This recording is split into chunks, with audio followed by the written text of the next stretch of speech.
Why don't you explain the Masters of Lack first? Being born into the society that we were born into. So the insertion point is that, unbeknownst to us, is lack based. So we grow up, we get a steady diet of in how people look at the world and the reality that they tell us of what's true. When they're formulating our who we are, they're telling us about what the world is and what reality is. People don't really have the experience of that we're coming from a place of lack, or that we were born into a frequency of lack. It's not obvious. How did it become obvious or apparent to you? I looked. There's two things that are going on. Is that we don't really feel good about ourselves. Yeah. And that had us vacate our heart, and that where we live are the safety is in our intellect. So we live in our mind, and that's why we're constantly thinking. Our focus, in yoga we call it your drishti. Our focus is completely and constantly stuck on your intellect, your inner conversation, talking to yourself, evaluating everything. We live there. We think that's who we are. And what the Buddhists and the Hindus and the Vedas, found out was that you're a human being. So beingness is where you are, and beingness has nothing to do with your intellect. You're not having a little conversation with yourself while you're being. You can't do both of those things. Either you put all your focus in a conversation with yourself to observe everything, to understand everything and okay everything, especially about yourself. You're not just being because you don't know if you accept it yet. We think we have to look. Our intellect thinks that there could be something wrong with us, so we want to inspect everything there is to know about who we are and what our feelings are, before it happens. And that kind of gets in the way of being. You can't do both of those things. The being that I am, I'm not my brain, I'm not my body, I'm not my thoughts, I'm not my negative thoughts, that's for sure. So if I'm not those things, then I get to look at them from a place of, it really comes from my inner world. The subtle body is what we call it in yoga.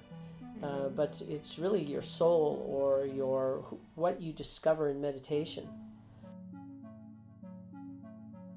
It's usually the first process in transformation, to be able to, in our yoga terms, we move our drishti, our attention, from between our eyes and our intellect and down into beingness and feeling. And it's really your experiencing. That's what beingness is that you're experiencing life, and you're experiencing yourself, and you're experiencing the moment. That's something you discover. Is there's a moment to be discovered. Taking a download of who you are. And that people don't really do that much. They don't really feel deeply into themselves. They do it from time to time, and then they try and use that as GPS. This is who I am, and this is the direction I'm going, which, by the way, changes a lot faster than most people go back and check. Okay. So, and then it's also the download of who you are. What the Buddhists figured out, and the Hindus, etc., was that you can take a download of yourself, or you're feeling your soul in the moment. So you're feeling what you are. Creation made you perfectly. You already are a being. So, and you discover that being that you are. The Buddhists, etc., found out that taking that download, just being who you are, being in the moment, there's a sense of wholeness that comes with it. There's a sense of calm that comes with it, of what you actually are, what our mind and being connected directly to our survival mechanism 24/7 is going to make you an anxious person. Because that's all you're doing is focusing on, because that's what we're stuck there. We're stuck in lack. We're stuck listening to that there's something wrong with us, and or we're afraid there's something wrong with us, and either people are very busy covering it up, or they're trying to manage it in some kind of way.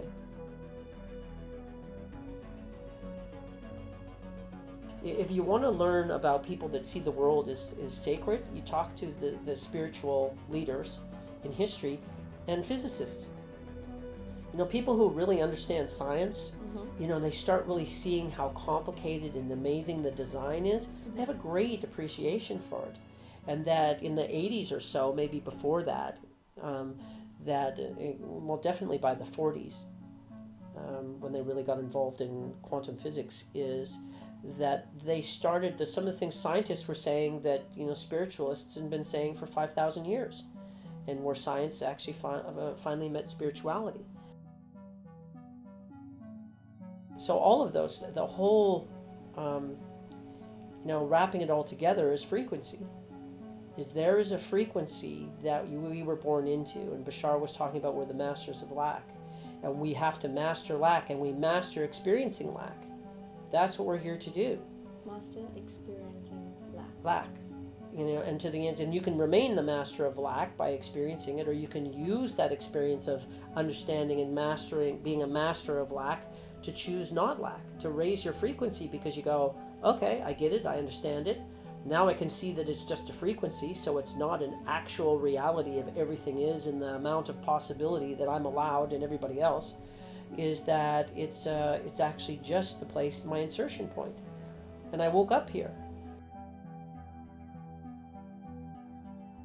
Not be afraid and turn to stone. Yeah, well, the opening Pandora's box is that if you opened it, that you would turn to stone. Okay. Yeah, and that, so people are afraid to open the box of who they are, because then they will find out, if you really, we're afraid there's something wrong with us, but if we really go through the granular exploration of who we are, we can find some evidence. Empirical was the word I was looking for. We can find some empirical evidence that there's really something wrong with us. And we can survive and work through that there might be something wrong with us. But we can't find out a piece of empirical evidence there's something wrong with us. So that's what keeps people out of looking in there too deeply, because they can't, when they do look, oftentimes they just go in circles and tire themselves out and drive themselves crazy. Or that they're afraid, so they don't even open the box, or they open it a little bit and then close it, because they're really afraid to find out that like when you look inside and we look at our conversation and how we feel about ourselves, is that it's confusing and it's unpleasant. And that's what lack is. It's unpleasant. And that if nobody's ever taught you about what those feelings are, and that we're adding meaning to our reality. In every given moment, everybody adds their own meaning to what just happened to come up with a reality. And we don't always agree. Well, actually, very rarely we agree. So we all have, that brings us to there's 7.5 billion perceptions of reality on this planet.